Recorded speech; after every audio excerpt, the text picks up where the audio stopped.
solidifying their place in both rock and rap, and they did it while keeping the fan base that made them stars in the first place. You know, we were a set of guys who were kind of going through a lot of crazy stuff and trying to figure it out as we went.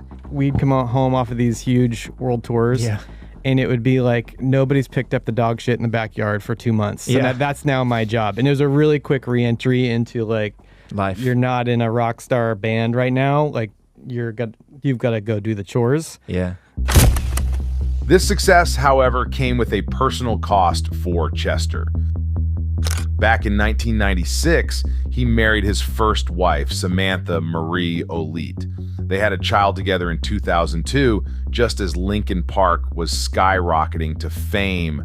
But with the non-stop touring and the crazy demands of being in the band, Chester's relationship with Samantha began to fall apart. And sadly, by 2005, they ended up divorcing. Please welcome Dead by Sunrise.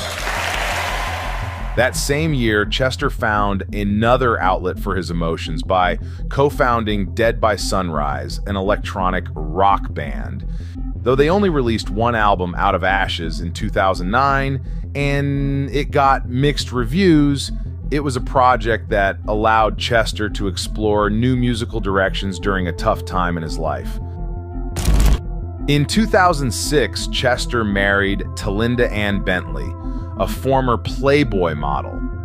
Together, they had 3 children, but their happiness was disrupted by a cyber stalker who harassed the couple by tampering with their emails and personal information.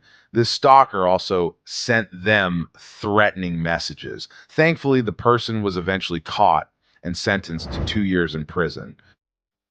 All this chaos must have taken a toll on Chester. He battled drugs and alcohol for years, and in 2006, he went to rehab twice. It took everything he had, but he finally kicked the habit and got sober for good.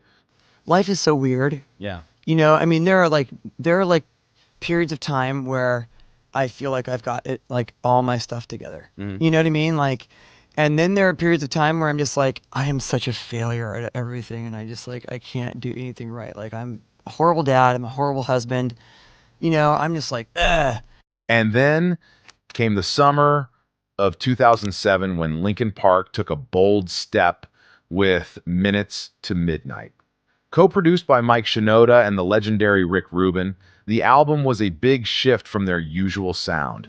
I'm not sure if the words are making me think of certain melodies, so I wanted to remove the words. It's funny listening. Critics weren't exactly praising it, but the sales told a different story. For many diehard fans, this was Linkin Park at their best, taking risks, pushing their boundaries, and proving they weren't stuck in the past.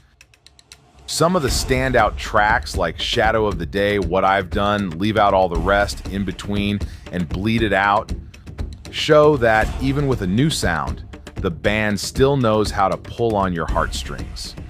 The emotions, the passion, and their connection to people going through tough times are all still there, just with sharper songwriting. They followed up with 1,000 Suns in 2010, which was probably their most experimental album yet. This one leaned heavily into electronic and alternative sounds, mixing rap with beats, keyboards, samples, and rhythm loops, while almost completely cutting out electric guitars. And we would all fight amongst ourselves, but at the end of it, it was like, let's figure out how we want to do it, and if that's not going to work, then we don't want to do it. Like, let's make sure that we love it, and then we can put it out there and be confident in the fact that at least the 6 of us are on board, and we hope you like it. Yeah. We hope you love it. But if not, we've done all we can do, instead of like the reverse of that, which is kind of listening to the outside ideas and kind of getting that weird feeling in your stomach of like, I don't know if this is how I want to do this, or I don't know if this is how I want to create or approach this process. I think that's one thing. While fans love the album today, back when it first dropped, it was a lot to take in. Many people didn't fully get it or appreciate just how different it was. Say what you want about Linkin Park, but they made a choice to grow with their audience, adapt to the times, and keep pushing boundaries. You gotta impress yourself first. You gotta make the songs that you go, damn, that's a good song. Like, if no one else likes that song, I know I'm on good footing because I think it's But great. see, these are the decisions that get made. Living Things, released in 2012, was a continuation of the experimental route they'd set with 1,000 Suns, blending electronic and rock in a way that had critics nodding with approval.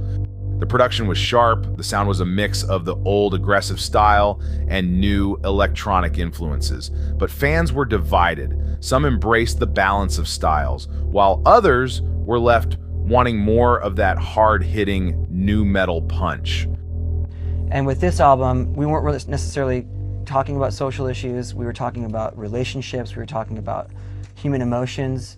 I think the only thing that we really tried to put into this album was something that Mike and I had talked about when we were touring, was let's write a bunch of songs that would be fun to play.